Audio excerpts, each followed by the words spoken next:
Telecompanija Imedi და Prime Show სტუდია წარმოგიდგენთ.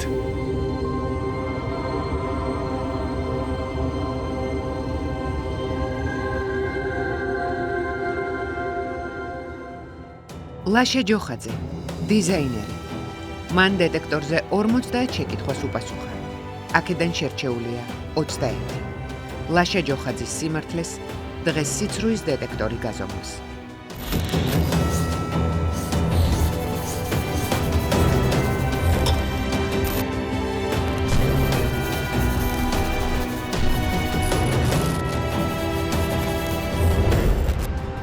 ხოლო სიმართლე და არაფერი სიმართლის გარდა. სიმართლეს კი გვეტყვის ცნობილი ქართველი დიზაინერი ლაშა ჯოხაძე. სალამი, ლაშა, როგორ ხარ? კარგად. რამდენად მარტივი იყო შენთვის გუშინდელი დღე? იმიტომ რომ გაიარე სიცრუის დეტექტორი. იცი რა, ფიქრობ რომ არც ესეთი საშიშია ეს სკამი, როგორიც ჩანს ეკრანიდან. ნუ მთავარი გულწრფელობაა და ჩვენ გთხოვ დაიკავო წითელი სკამი და გულწრფელად.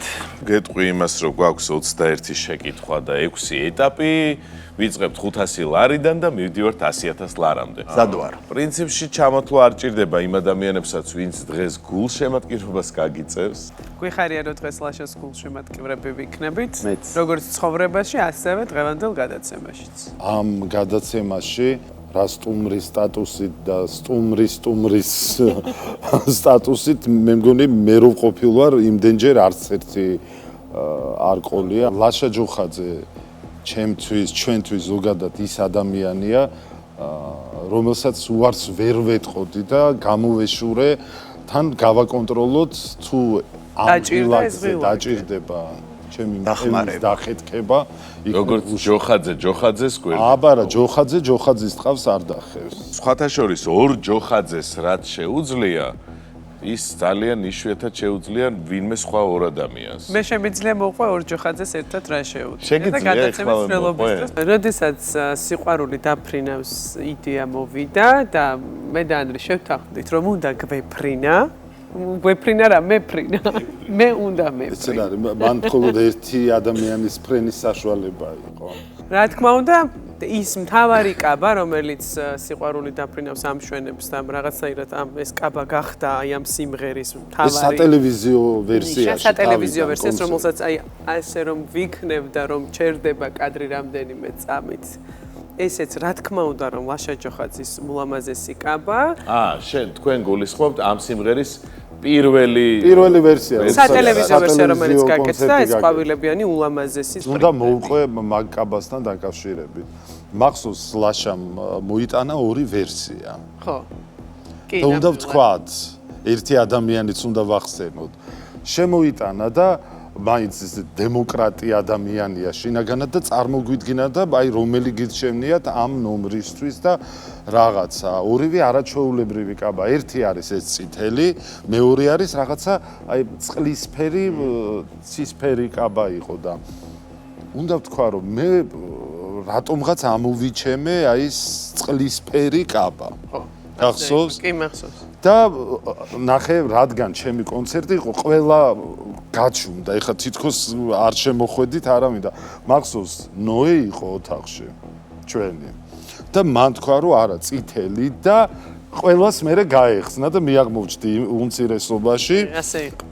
დამქოლეს შვიდობიანად და კი მე რო დავაკვირდი, რა თქმა უნდა, მე უკვე მივხვდი, რომ ეს კაბა ეფექტს მოახდენს კიდე სხვანაირად, თუმცა მეორეც არაჩვეულებრივია, შემდეგი კონცერტისთვის გამოვიყენებთ. გამოვიყენებთ. ნუ ამ წითელმა კაბამ და ამ რაღაცა ერთმა ესეთმა ფელის გაქნევამ, ცოტა შენელებულმა კადრმა, ნუ ძალიან დიდი წარმატება მოუტანა ამ სიმღერას. მოკლედ, სიმღერა გოგი ცაბაძე, მორის ფოცხიშვილი, ლექსი, მონტაჟი ანრი ჯოხაძე. იდეის ავტორი ანრი. თავარი მედუეტე, ბაბი და ანრი და ლაშას კაბა. მოკლედ, მაინც არ მოყევი ის ისტორია და მე მივალ იქამდე აუცილებლად. როგორ გადმოფრინდი აი ესეთი დიდი სიმაღლიდან, როგორც იყო ფილარმონიის დიდ საკონცერტო დარბაზი და ლაშამ როგორ იმუშავა ამ ყველაფერს და ეს ყველაფერი რა თქმა უნდა ანრის კონცეფცია იყო. მაგრამ მოდი დავიწყოთ ჩვენ თამაში. პირველი შეკითხვა. თქვენს სავიზიტო ბარათად ქცეული სახის გამოსახულების იდეა სხვა დიზაინერმა მიითვისა? კი. ეს პასუხი არის სიმართლე. პირველი სიმართლე ლაშასგან საკმაოდ დამაინტრიგებელი. პირველი ეტაპი.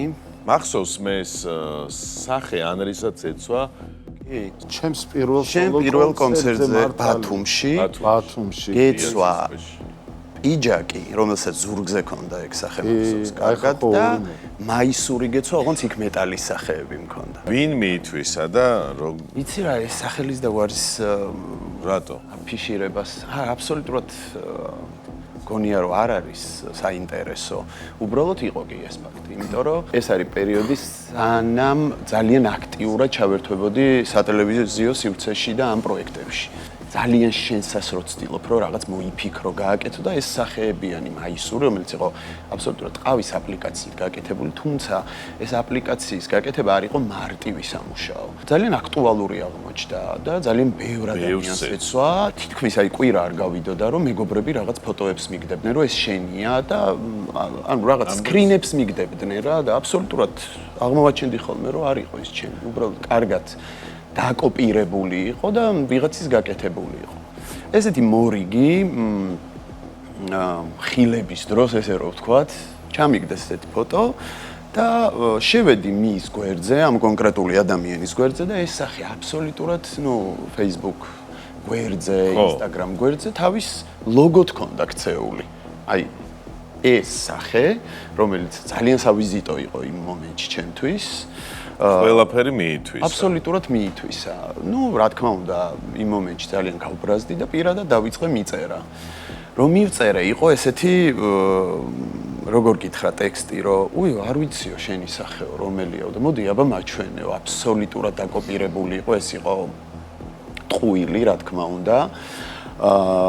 მისგან და იცი რა არის, იმ მომენტში აღარ შევყევი ძალიან აქტიურად, იმიტომ რომ თვითონვე ძალიან კარგად იცოდა, გარკვეული ქონდა, რომ თუ ოდნავ პატარა დეტალს შეცვლი და ვერ მომედავებოდი იურიდიულად კი და თვითონვე მითხრა ეს რა, რომ ანუ დეტალებიო არ ემთხვევა ერთმანეთს და ეგო გარკვეული მაქვს და ვერ მომედავე. როგორ გაგრძელდა ეს ამბავი? არაფერი მე გავეშვი, იმიტომ რომ აბსოლუტურად უყურე არანაირი აზრი. მივუშვი ეს ადამიანი. მივუშვი და დღემდე იყენებს ამ იდეაში მივხვდი, რომ ძალიან ბევრი ნაკლებობა ქონდა, იდეისა. ამ პრინტს ასე ვთქვა, დღემდე აკეთე? მე თვითონ შევწყვიტე მე ამ პრინტით გამოშვება მაისურების, იმიტომ რომ არ მინდოდა ძალიან მასიური გამხდარი იყო. და რა თქმა უნდა, მე გადავერთე ბევრ სხვა რაღაც, როგორ გითხრა, შოუებზე და ბევრ სხვა სირთულეებზე გადავედი და დიდი ყურადღება აღარ მივაქციე და აღარ ვადევნებ თვალყურს აკეთებს თუ არა. სხვათა შორის ცეკვავენ ვარსკვლავების დროს, როცა ყველანი ვიღებდით მონაწილეობას, აგერ გამარჯვებულიც კი ბრძანდება ერთ-ერთი სეზონის, მაგრამ შენ გარეშე არ არსებობს ეს პროექტი, ხო? ეგრე გამოვიდა. მაშინ მეორე კითხვას დავსვამ პირდაპირ. ცეკვავენ ვარსკვლავების დიზაინერობა თქვენი ახდენილი ოცნებაა? კი. ეს პასუხი არის სიმართლე. ცირკში იყო ერთხელ ეს პროექტი, სეზონი, მოვხვდი, რაღაცნაირად მოსაწვევით იქ. ცი როგორი შეგრძნება მქონდა, რომ ვიჯექი და ვუყურებდი ამ პროექტს. რა თქმა უნდა, ძალიან აჟიტირებული ვიყავი და მოხიბლული ამ პროექტით. აი ესეთი ის გამიჩნდა, რომ ეს პროექტი უნდა გავაკეთო მე. იმდენად წარმოვიდგინე ამ პროექტში ჩემი თავი. და სხვა შორის ძალიან მალე აი რეალიზდა ეს ჩემი სურვილი, ოცნება თუ აი რაც როგორ მოხდა? ზურა ფანქველაშვილის და ნათია ქოქრაშვილის წყალობით მოვხვდი ამ ტელევიზიაში და ზოგადად ამ პროექტზე პირველი ეს პროექტი იყო, რითიც დავიწყე სატელევიზიო სივრცეში შემოსვლა, ესე რომ ვთქვათ და მე მგონი დაკავშირებულია რაღაცა საინტერესო ისტორია, საქორწინო კაბა. ხო, იცი როგორ იყო, ნათიამ დამირეკა თავის და გათხოვდა ირინკა და ნათიამ დამირეკა, რომ თუ შეძლებ რომ გააკეთო საქორწილო კაბაო და სხვათა შორის ძალიან სწრაფად გავაკეთე, ნათიასაც გავუკეთე მაშინ და რაღაცნაირი ის იყო, ეთყობა გადამწყვეტი ეს ჩემი სისწრაფე, ხარისხი ამ ორი რთული კოსტიუმის შესრულების დროს და გადამწყვეტი აღმოჩნდა სხვა სხვათა შორის ეს ჩემი აი ეს ნათიას დისაქორწილო კაბა საიმისოთ რომ მოვხვდი მე ამ პროექტებში, იმიტომ რომ რაღაცნაირად ეთყობა იფიქრეს რომ ვიყავი ისეთი ტიპი რომელიც ამ ყველაფერს დავძლებდი. ყოველი სეზონის დაწყებისას მაქვს განცდა რომ ვიწყებ თავიდან. აი პირველად ვიწყებ, ესეთი განცდა მაქვს რა. ეგ კარგია პირიქით. ხო, ესეთი განცდა მაქვს დღემდე და სულ მაქვს წინა ესეთი ხელვა რა, რომ აი ვინ იქნებიან, თქვათ, მონაწილეები, რითი დავიწყო, როგორ დავიწყო, ანუ ვინ რა ტანზე მოვა? მუდმივად ვღელა. მე ვინ რა ტანზე მოვა? ჩემი პასუხი იყო, რა პრობლემა? აი ეს იყო ჩემი პასუხი, რა პრობლემა? შესაბამისად, გონია ცოტა თავხედიც ვარ, იმიტომ რომ მასშტაბი არ ვიცოდი. რა მასშტაბი იყო და ძალიან მარტივად თქვი, რა პრობლემაა. კონკრეტულად რას ქმნის ლაშა, რომელ კოსტიუმებს? ანუ აბსოლუტურად მოცეკვავეები, ვარსკვლავები და წამყვანები. და წამყვანები. მაგრამ ბევრი სხვა პროექტია, ხო? იგივე თუნდაც აი დადიანების მეჯლისი. კი. მთლიანად შენი გაკეთებულია. ნუ გულისხმობთ კოსტიუმებს, რა თქმა უნდა, ნოე სულაბერიძის პროექტია და შენი ემოცია, ანუ ეს ყველაფერი ეთერში რო ვნახე, ვიტირეო. სხვა შორის ეთერამდე დამემართა ეგ რა რაოდენობაზეა საუბარი? ძალიან დიდი რაოდენობა იყო პირველ ჯერზე, სადღაც 1200 კოსტიუმამდე გავაკეთე 2 კვირაში. როდესაც რაღაცას ვაკეთებ და ჩართული ვარ, ანუ მენეჯმენტს ვალაგებ დროის, იმიტომ რომ წარმოუდგენელია ისე გააკეთო რამე. თან უნდა იფიქრო, მოარგო, მაშინ მახსოვს რომ იყო პარალელურად პანდემია. აბსოლუტურად უყურე მარტო გარეთ თუ არ ვწდები 180 წყვილი ცეკვავდა.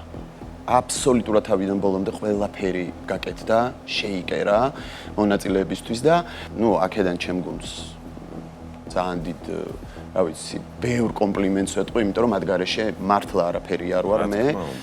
გუნდი ვქმნით ამ ყველაფერს და მახსოვს მაშინ რომ დედაჩემა დამირეკა და აი იმ მომენტში შევიდნენ აი ეს პირველი 180 წყვილი საცეკვად და იყო ცოტა შოკი ჩემთვის, რომ ანუ მოვახერხე და უკვე გადიან და ცეკვავენ და მახსოვს რომ ძალიან გამიჭირდა საუბარი დედაჩემთან, აი ხო, ნუ ვიტირე. ემოციებისგან ვიტირე, კი. დამაგარია. სხვა შორის რომ მორჩა პროექტი და დავბრუნდით თბილისში. სახლში ვერ მივედი, იმხელა ემოციაში ვიყავი. ვერ მივედი და არ მახსოვს ძალიან ბევრი ვიარე ფეხით, რომ ეთყობა ეს ემოცია გამომეტანა და მახსოვს რომ ნოეს დავურეკე, რომ მადლობა რომ ამ პროექტის ნაწილი ვიყავი თქო, იმიტომ რომ ვერ ვხარჯავ ემოციას ახლა ისე ვარ თქო. ანუ კიდე გინდოდა რომ ახალი შექმნა. ანუ აი მართლა ხო, არა, უყურე ისეთი სილამაზე, ისეთი მასშტაბი იყო, რომ ვერ წარმოვიდგინე, რომ ეს გამოვიდა და მე შევძელი 2 კვირაში და გავაკეთე. მაგარია. და აი ზოგადად ქართული სატელევიზიო შოუების ჩაცმულობის პიონერი არის თუ არა ეს არის. მოდი მე ვიტყვი, იმიტომ რომ ადრეულ სატელევიზიო სივრცეში ჩემი ბავშვობის დროს იყვნენ მხატვრები, ასე ვთქვა და უფრო მეტად იყო ეს ყველაფერი მოწესრიგებული, მაგრამ თანამედროვე ქართულ ტელესივრცეში ვერავინ ვერ აუწყო ამ სისტემას, ასე ვთქვათ, ფეხი. იყო კიდე სატელევიზიო ის დიზაინერი ცოტა დაუფასებელიც არის. და რატომ? ნახე, კინოინდუსტრიაში რომ დიზაინერი რაღაცას ქმნის, საერთოდ იქიდან მოდის მერე ტრენდები. ხო, შემდეგ უკვე ასე ვინც იცის გაიგებს, რასაც ტელევიზიით, ანუ თითქოს აი მახსოვს ბაბის ფინალური ცეკვის კაბა, ეს იყო აბსოლუტურად ხელოვნების ნიმუში, ამას ბაბი იტყვის თვითონ. მაგრამ ვიღაცისთვის ეს შეიძლება იყოს, ერთი ცეკვის ბრჭყვიალა კაბა. მახსოვს სალომეს ეცვა პასადობლეზე წითელი, საოცარი, აი ეს იყო რაღაცა ერთ ნახვად რომ ღირს ისეთი ეფექტი ჰქონდა. აი ამიტომ ამბობ ცოტა დაუფასებელია მაგრამ რაც ლაშამ მოახერხა და შეძლო, ანუ ამ ინდუსტრიაში დღეს ლაშა არის ნომერ 1. არავის ისეთი ხედვა დღეს არ აქვს კადრში, როგორ უნდა იყოს არტისტი, რა ფერებში იყოს, ანუ ზუსტად ეს არის უკვე სუპერპროფესიონალიზმი და არა თვით შემოქმედების დონეზე რომელიმე დიზაინერმა გადაწყვიტოს რა ეხლა ეს არის მაგარი პონტი. მივხვდი? ანუ ლაშა არ არის პონტის დიზაინერი.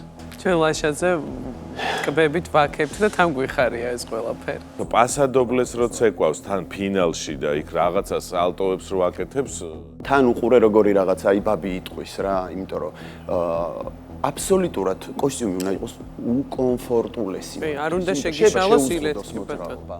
და ვერაფერი ვერ გააკეთოს. ანუ რამდენი რამ აქვს გასათვლელი დიზაინი რაღაცა არის. იმიტომ რომ შეიძლება დიზაინერის რაღაცა გაუთვალისწინებელმა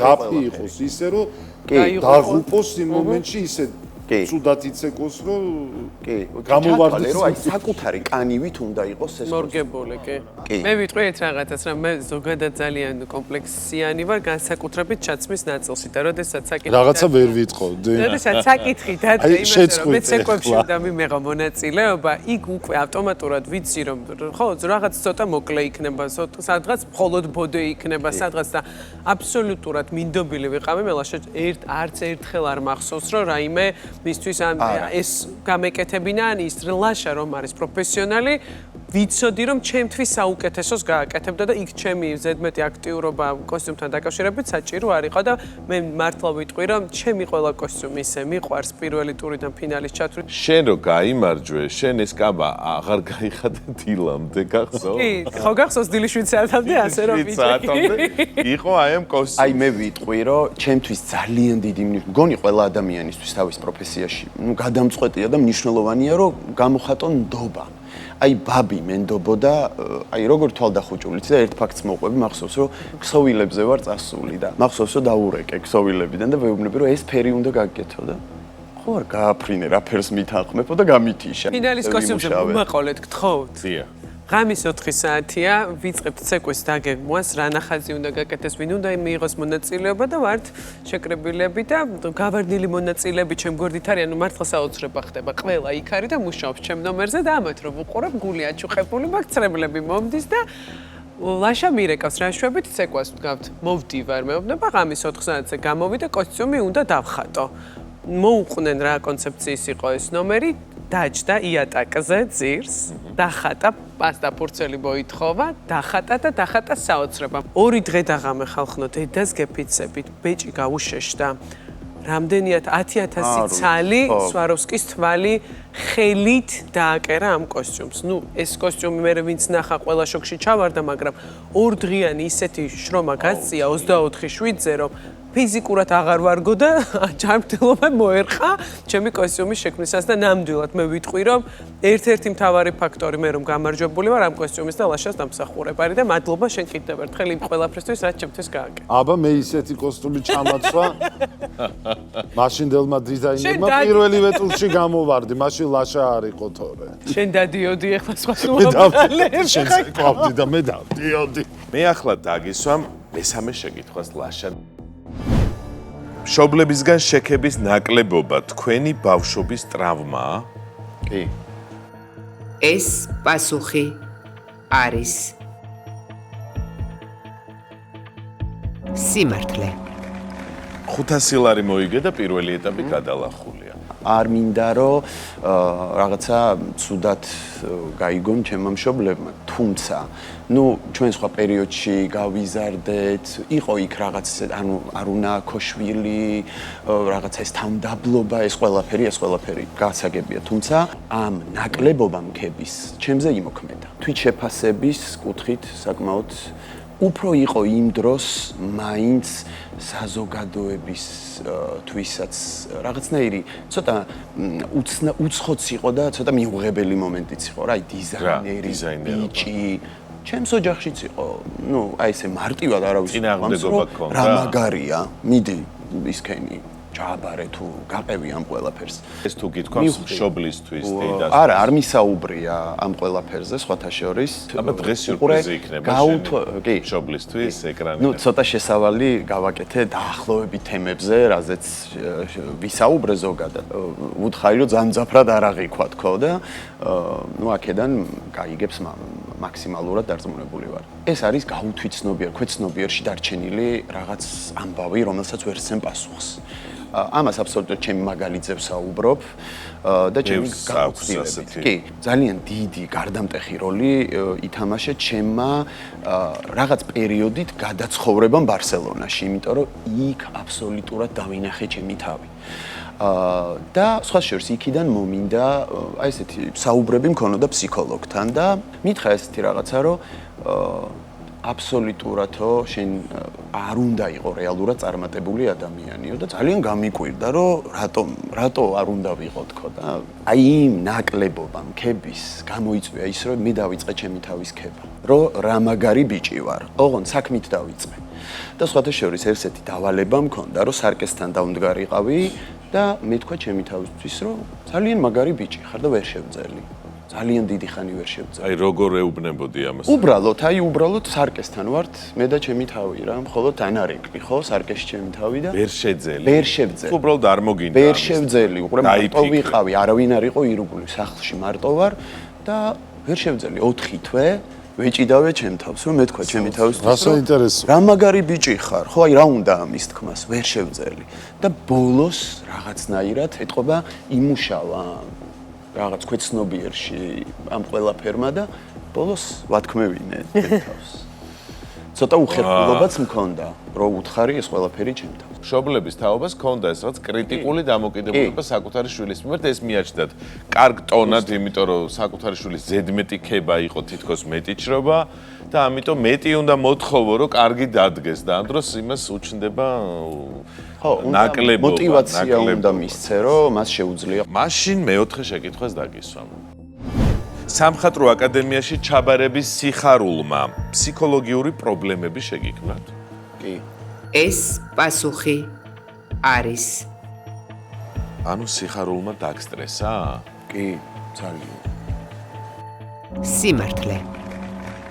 შენ სამხატვრო აკადემიაში ჩააბარე, ძალიან მაღალი ქულები აიღე და მოხვდი უფასო სექტორზე. მაშინ აკადემია, სამედიცინო, თეატრალური, ანუ აი რამოდენ აი კონსერვატორია იყო, აი თითქმის მიუღწეველი იყო, სულ ეს გვესმოდა, რომ იქ მოხვედრა უფასოზე იყო წარმოუდგენელი. საკმაოდ დიდი გადასახადი იყო ფასიან სექტორზე. კი. სხვა შორის დეიდა ჩემი იყო ძალიან მოტივატორი ამ საკითხში. მითხრა რომ მოდი აკადემიას ცადე და ჩააბარე. რას კარგავ? აი ესეთი რაღაც მითხრა.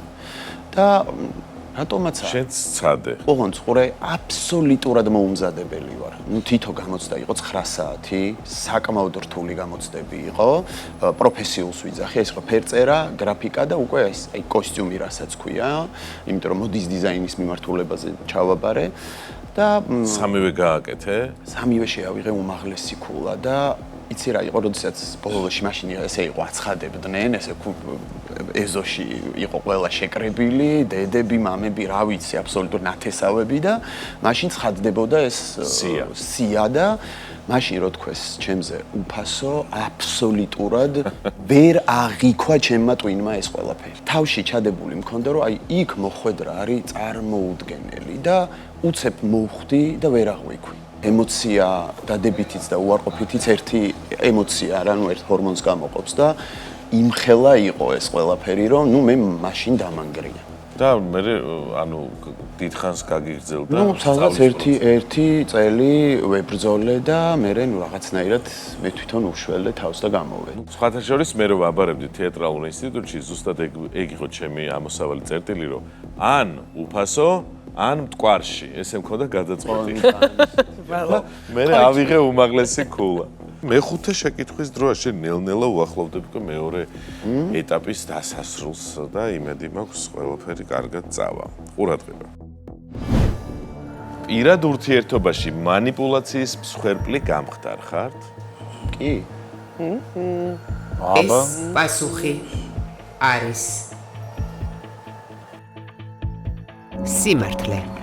აბა გაგვიმხილე როგორია ხო, ლაშა პირად ურთიერთობაში? ყოფილა ურთიერთობები, რომელიც ძალიან ტოქსიკური იყო ჩემთვის, ძალიან დამაზიანა და შემდგომ უკვე ხო ეს მანიპულატორი ადამიანებთან ზოგადად არ უნდა დაიჭიროს საქმე. მივხვდი, რომ თუ მიხვდები, რომ არის მანიპულატორი, აბსოლუტურად უნდა განზე გახვიდე. აი აქ არ არის რაღაც მეორე ამბავი რა. ამას როდის ხვდები? ხვდები ურთიერთობაში და ქმედებებში და სხვა შორის ის რაც იყო ჩემთვის ძალიან ემოციური ადრე და შეიძლება და გამგზელებოდა ბევრი ხანი რაღაცა ეს დრამატიზირებას ვაკეთებდი ამ ყველაფერს დღეს ნაკლებად მაქვს. იმიტომ რომ ზუსტად იმას მივხვდი რომ ანუ რასაც გვიკეთებენ ჩვენ ვიწვევთ და ჩვენ ვაძლევთ ამის უფლებას და უყურე რატო აღარ მემართება იცი გაბრაზება შურისძიება აბსოლუტურად ჩემგან ძალიან შორს არის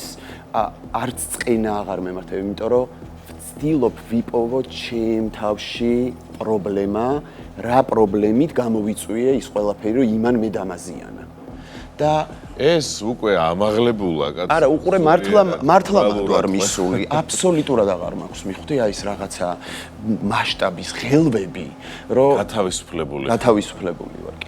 ეს ხშირი მოვლენაა, იცი მე ბევრისგან გამიგია, მართალია მე ეს არ მემუქრება უკვე დიდი ხანია, მაგრამ ხო და ეს რა კარგია, რომ დროულად შეძელი ასეთი ადამიანების აღმოჩენა. მეექვსე კითხვა. კაბა რომლის შექმნაშიც მომხმარებელმა დიდი ფული გადაგიხადათ. თვლით რომ უგემოვნო იყო? ეს პასუხი არის. ახლა არ მოიყოლება ეს. მოყვება ლაშა. არა ზოგადად ავხსნი. სიმართლე. ეს ის შემთხვევა იყო, როდესაც არ მიიღეს ჩემი არა. და ანუ აი რაღაცნაირად ხო იცი ცოტა თავს რო შეგაცოდე. ბევრს იხდიდნენ? ნუ საკმაოდ დიდ თანხას იხდიდნენ. საერთოდ ამ მოდის ინდუსტრიაში მეძვირე ხარ? არა. ამ შემთხვევაში ფასი მე არ დამიდგენია და თვითონ მითხრეს, რომ აი ამ ფასში თუ გაგვიკეთებ. მაჩვენეს, ჩამიგდეს ფოტო და მე მივწერე, რომ იცი რა არის ვერიდები ფოტოდან კოპირებას. იმიტომ რომ მაქვს ჩემ თავთან ამბიცია იმისა, რომ გავაკეთო თავიდან ბოლომდე ესკიზიდან უკვე კაბის სრულყოფილებამდე ეს მთელი პროცესი გავიაროთ. თუმცა ეს იყო ერთ-ერთი საბანკეტო კაბა, მოდი ესე ვიტყვი და ამ ბავშვს ჰქონდა მეტ გალაზე არ მიდიოდა. ხო, ნუ ჰქონდა ძალიან ისეთი აჩემება, მაგრამ ჩემში გამოიწვია ძალიან დიდი უხერხულობა, რომ ნუ მიუღებელი იყო ეს კოსტიუმი ჩემთვის რა. მაგრამ თანხას გიხდიდნენ და არა, თანხა არ იყო ამ შემთხვევაში ჩემთვის გადამწყვეტი რომ რატო დათანხმდა თანხას უბრალოდ ისე უნდოდა ამ ბავშვს ეს კაბა და ისე უნდოდა რომ მე გამეკეთებინა უბრალოდ ეს ფაქტორი იყო რომ ორჯერ უთხარი უარი და მესამედ უკვე ვეღარ უთხარი უარი ისეთ მომწერა ისეთი ფორმით და ნუ გავაკეთეთ მაგრამ ბოლოს ნუ უთხარი რომ ჩემი იარლიყი არ ექნებოდა და შენ უბრალოდ მისი მოთხოვნა შეასრულეთ რომ შევასრულე ხო მისი მოთხოვნა მისი ძალიან დიდი ხოვნა იყო მოთხოვნაც არა აი ხლა იმ ადამიანს გულს არ ვდგენთ ჩვენ ამაზე რო საუბრობთ იცი რა არის არა თუ არა იცის აბსოლუტურად ანუ გემოვნების საკითხია შენ შეკერე მაგრამ არ მოგეწონა იმას მოეწონა ხომ თავარი ეგ არის რომ მას ხომ მოსწონდა მას მოსწონდა და ანუ შენ მას აჩუქე ეს ბედნიერება მიუხედავად იმისა რომ საშინლად არ მოგწონდა ეს კაბა მის გაკეთებაზე მაგრამ აქ არ იყო გარდამწყვეტი ფაქტორი თანხა არ იყო ეხლა მე მეშვიდე კითხვას დაგისვამ და გადავამოწმებ როგორ რეაგირებ როდესაც კომპლიმენტს გეუბნებიან ადამიანები მეშვიდე კითხვა თვლით რომ როდესაც გაქებენ გატყუებენ კი ეს პასუხი არის რატო გგონია თუ არის ტყუილი შენ რო ეუბნები რომ აი მე ისე მომეწონა ეს კაბა და მე რო გაქებ ხოლმე მაშინაც ეგრე ფიქრა არა ვიტყვი არაო ნახა არა ავხსნი რატომ ეხა მე რო აქ თელის ფიჩები მქონდა და რაღაცა ანუ ფიქრობდი რომ შევაქებ ადამიანს სიცრუე ესეც კომპლექსის ის იყო ეხლა რატო თქვი განიხარია თუ ქვეცნობიერში ანუ თუ სიცრუეა ეს იმიტომ რომ ზოგადად იმდენად მაკლდა თავდაჯერებულობა რომ მე უფრო მეტად ვერ ხვდებოდი რას ვაკეთებდი სხვები უფრო ხვდებოდნენ და სხვებისგან აი ეს კომპლიმენტი თითქოს ვერ ვიღებდი სწორად ვერ ვათვიცნობიერებდი რომ ეს იყო სიმართლე კიდევ ერთხელ უნდა ვთქვათ რომ ლაშასთვის არ არსებობს შეუსრულებელი მისია უნიჭიერესი ხარ ჩემპიონი ადამიანი ხარ როგორც მეგობრობაში და ადამიანობაში და ასევე შენ საქმეში და ხარ სუპერ პროფესიონალი. ვიცი რომ დღეს გჯერა და მინდა რომ კიდევ ერთხელ მოისმინო ეს ჩვენგან. გვიყვარხარ უზომო. მე ძალიან. ცეკვავენ ვარსკვლავები. დადიანების შოუ. ვინ არის? ამოთვალე, ვინ არის? ვინ არის ერთ-ერთი? არ ვიცი, ძალიან ბევრი. მიმღერე. მიმღერე, ორი ვარსკვლავი. ვერ ვთვლი მაგ. ყველა პროექტი რაც ამ არხზე ბევრი და სეზონები. კი. ერთი კი არა, სეზონურად. სეზონები. ჩემზეც კი იზრუნე თავიდან ერთხელ ჩამაცვი ამ გადაცემაში, მაგრამ მე აღარ გიზრუნი არასოც. მე შევინარჩუნე. და იმიტომაც გამოიყურება ასე. შევინარჩუნე ის სტილი, მაინც შევეცადე ყოველ შემთხვევაში. მისახედია ლაშა. ეს იყო ცნობილი დიზაინერი ლაშა ჯოხაძე. ერთი კვირით გასულ.